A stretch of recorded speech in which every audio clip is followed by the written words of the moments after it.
Why did he make us different?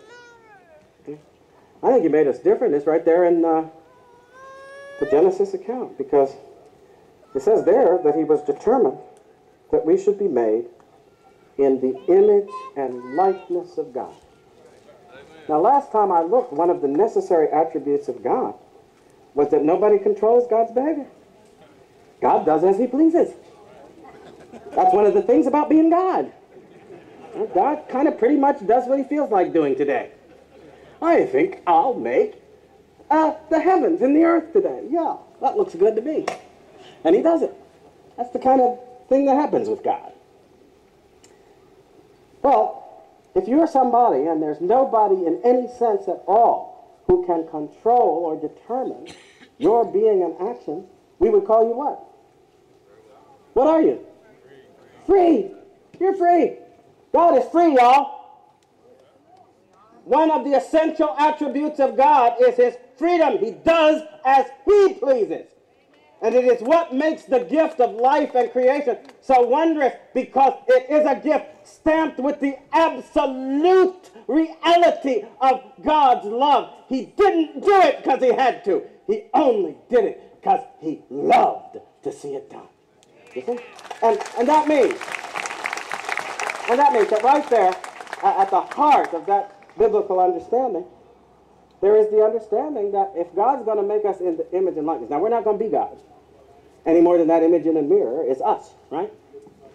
But there's going to be a certain amount that mirror can show you that's going to be just like us.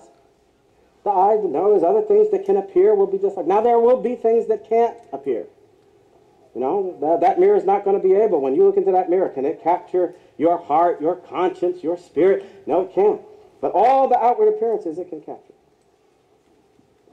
So when God said he wanted to make us in his image and likeness, do you think he intended to leave the freedom part out? We don't have his freedom. We never will. But we have something like it.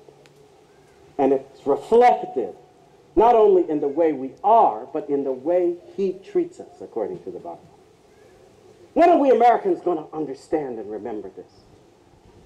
That by his providence, we have been entrusted as a people with working out his will for human liberty in the context of his will for justice that accords with right as he has determined it.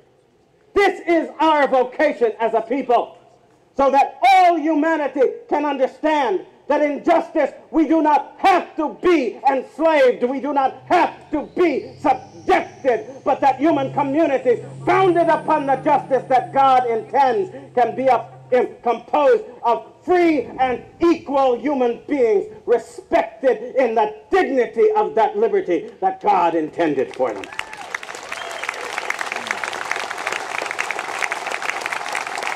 And I hope that all around this country, as people are gathering today at these Tea Party events, they will remember that this was, in the minds of our founders, their vision of our vocation. There are folks now who pretend to have all kinds of wondrous words of compassion and openness to humanity on their lips. But I see in them nothing as open to the true concept of our common humanity, as the mind and heart of those founders was open to it when they saw this nation as a project intended by God's providence in order to show that human beings need not always be ruled by force and violence and conquest and mayhem, but that we can come together and by deliberation and by our conscientious and responsible choices before God, make for ourselves a community that, while it will not be the paradise he intended, will be a foreshadowing of its spirit that will instill in us a hunger for our God and for his truth. I think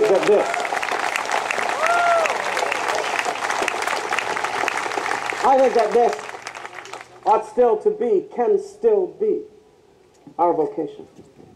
But only if we are willing to see that connection between our liberty and our faith, between our freedom and our responsibility, between our choices and our responsibility to the whole community for the effect that those choices will have not only on us, but on future generations, not only here, but throughout the world and throughout the experience of humanity. We are, in that sense, stewards of a great hope, not an empty word of hope spoken without meaning by someone who promises everything in order to have the power to take it away. No.